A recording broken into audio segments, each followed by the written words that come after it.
Denne video viser vores autonome golfboldsamlende robot, udviklet som en del af CDAO-projektet. Formålet med systemet er, at robotten selvstændigt skal kunne identificere golfboldene på banen, planlægge en rute, køre hen til boldene, samle dem op og til sidst aflevere dem i målområdet. Systemet består af 3 hoveddele: en fysisk EV3-robot, et kamerabaseret visionssystem og en ruteplanlægningsalgoritme. Systemet bruger et overhead-kamera, som ser hele banen oppefra. Kameraet bruges til at finde golfbolde og robotten. Robotten genkendes ved hjælp af en aeromarkør på toppen, så systemet kan både beregne robottens position og retning. Boldene identificeres med et robotflow YOLO-modellen, fordi vores tidligere regelbaserede farvegenkendelse var følsom over for lysforhold. Når boldene og robotten er registreret, planlægger systemet altså en rute. Banen opdeles i et gitter, hvor at vægge og forhindringer markeres som områder, hvor robotten bare ikke må køre ind igennem. Det gælder især banens kanter og krydset selvfølgelig i midten. Herefter bruger systemet en A-stjerne-algoritme til at finde den korteste vej mellem robotten og bolden, samtidig med at forhindringerne undgås. Da der ofte ligger flere bolde på banen, skal systemet også vælge rækkefølgen. Her afbrydes forskellige rækkefølger, og systemet vælger altså den samlede rute, der er kortest.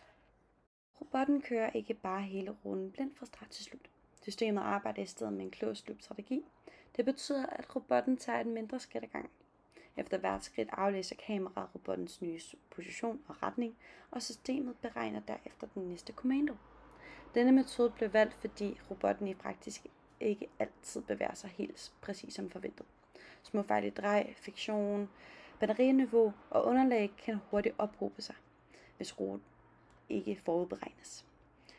Closed loop gør det altså muligt at korrigere undervejs og gøre navigationen mere robust. Robotten kommunikerer derudover også med computeren via Wi-Fi. Robotten laver altså de tunge beregninger, mens VE3-klodsen modtager kommandoerne og styrer motorerne. Når robotten nærmer sig en bold, bruger den sin mekaniske opsamlingsmekanisme foran på robotten. Mekanismen består af arme og gear, som guider boldene ind mod robotten og videre ind i opsamlingsbeholderen. Dette var en af de sværeste dele af projektet faktisk, fordi boldene er så små, runde og kan let blive skubbet væk, hvis robotten rammer den med en helt forkerte vinkel. Derfor afhænger opsamlingsmetoden af præcis navigation. Selvom opsamlingsmekanismen fungerer i flere test, er den samlede proces stadig følsom over for de små afvigelser af robottens position og hastighed. Vi har også tænkt over, hvad der kan gå galt. Robotten kan for eksempel komme for tæt på væggen eller krydset i midten. Derfor markerer vi altså de her områder som steder, robotten bare ikke må køre. Vi bruger også kameraet undervejs, så robotten ikke bare kører blindt. Kameraet tjekker altså løbende, hvor robotten er, og systemet kan altså rette ruten, hvis robotten kører lidt forkert. Et andet problem er, at kameraet kan tage fejl af bolde, især hvis lyset ændrer sig. Derfor bruger vi YOLO-modellen, som er mere stabil og end at kunne kigge efter farver. Batteriet er selvfølgelig også vigtigt. Hvis batteriet er for lavt, kører motorerne dårligere. Derfor skal robotten helst starte med et fuldt opladet batteri. Samlet set viser systemet, at de centrale delsystemer fungerer.